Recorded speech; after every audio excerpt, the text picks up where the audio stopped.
look at what we do when we're all on the same page. There's not many times when we're all on the same page and we get beat as a whole. And when you look at that, it's really not. And I thought today there were some things, but when we played physical, kind of how we did things, the ball seems to bounce our way. So what does it say I mean, Joe Burrow just doesn't get shut out. What does it say about this defense to do that? Yeah, that's major. I think I did not realize he had never been shut out. It's definitely pretty hard to shut them out. I know they were T-less, but still, nonetheless, it's a really big accomplishment to shut out a quarterback and a receiver of that kind of stature. So that was a major accomplishment for us. Hopefully it'll get us some momentum going into next week.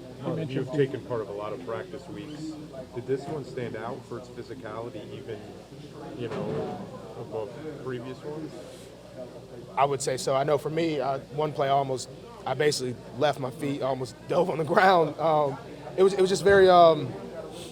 It was a really good week of practice. The message, hey, we got to practice well, but I feel like guys really took it to heart, and it kind of did get a little contagious.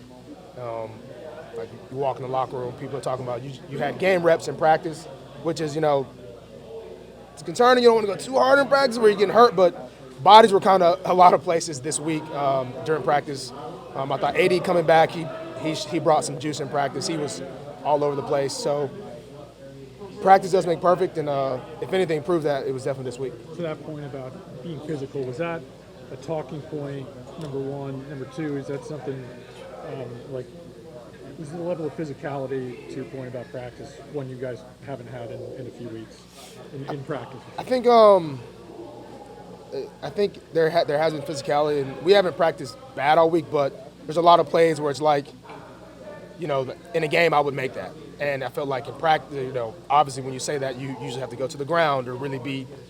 And I felt this week it was kind of some situations where it was like, I'm going to make this play at all costs. I'm not going to just say I'll make that in the game or I'll jump on this guy's back. And obviously you don't want to do that, but this week of practice, it kind of seemed like that seemed to happen a little more than not. Even when someone catches the ball, you just get an aggressive punch, things you don't always want to do, but this week, from my eyes, from what I saw, there was a lot of physicality, finishing at the ball, no matter what the circumstance. After losing 2 straight division games at home, did you feel like this team came into this game feeling the backs were a little bit against the wall? Oh yeah, for sure. I think it's as the message has been clear. It's kind of win or die trying, and back against the wall. Some people look at it as a bad thing. I think we're kind of looking at it as a good thing. Is you just got to do it, or you don't. There's no more talking, and we did well. So we just got to kind of enjoy this one a little bit, and then keep the momentum going. Guys, you guys had a video before the game with Kyle Hamilton talking to you guys and said, we beat them, their bleeping season is over. Was there kind of a pissed off energy coming into this game? I